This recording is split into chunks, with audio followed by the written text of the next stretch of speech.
Hi everyone, it's Chenzo from RealityArtPod here to talk about the Week 3 nominations episode of Big Brother 26. Where we last left off, Chelsea's HOH came to a close when Angela, Lisa, and Tucker faced off in the AI arena competition, which Tucker beasted, leading to both Angela and Lisa being blindsided by Lisa's near unanimous eviction. Before I dive in, I put a link in the description to my playlist where you can catch up on my previous recaps and rankings. If you like the video, consider liking and subscribing, but let's get into it. We pick back up Thursday night where we left off. The house guests say goodbye to Dolce, and Quinn says Lisa was so shocked she looks like she just saw her own birth. It was crazy. Okay. They flash back to before the eviction when pretty much the entire house agrees that Lisa needed to go because she's a competition threat, and Angela gives her big speech thanking the house guests for keeping her, to side eyes and crickets from her uninterested captive audience. In the kitchen, Kenny tells Angela that he was the vote to evict her, telling her that he was left out of the vote by the other players. They all know that Mackenzie has the first power, but they quickly start speculating about the second power. They thought Lisa had it, but since she didn't use anything, Reason says it's someone else from the second group. They head to their HOH competition called Ainsley Land, a Candyland inspired game, which is visually quite stunning and delicious. I wish Dolce could see this. They'll each have 45 seconds to run around the balance beams and hit as many numbered buttons around the board. The player with the most buttons hit in the shortest time will win HOH. If they fall off, their score goes to 0 and they have to start over. T-Core starts things off, marching on her gumdrops and locking in a score of 9. Quinn is up next and is doing it for the meta. I want to win this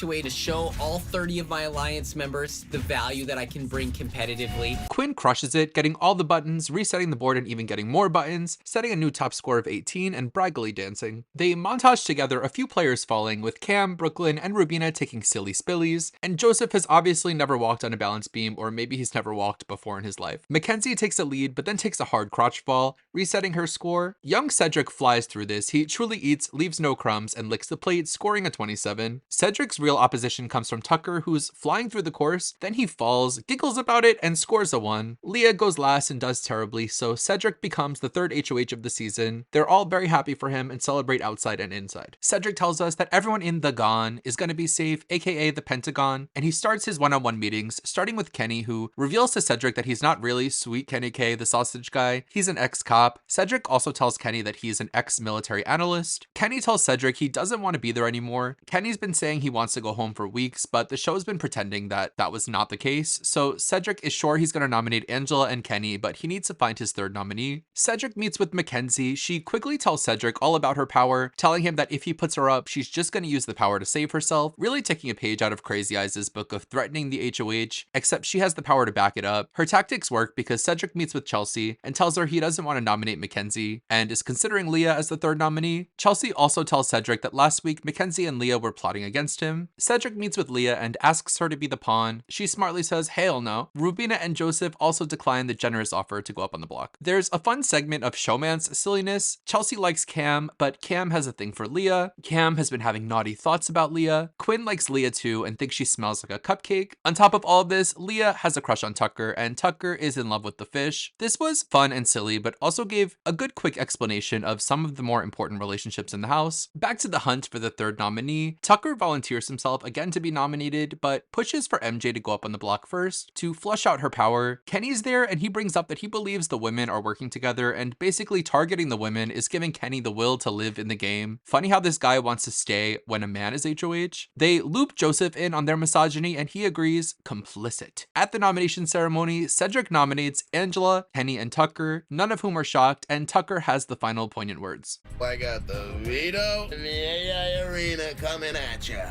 I got that dog in me, baby. Let's go.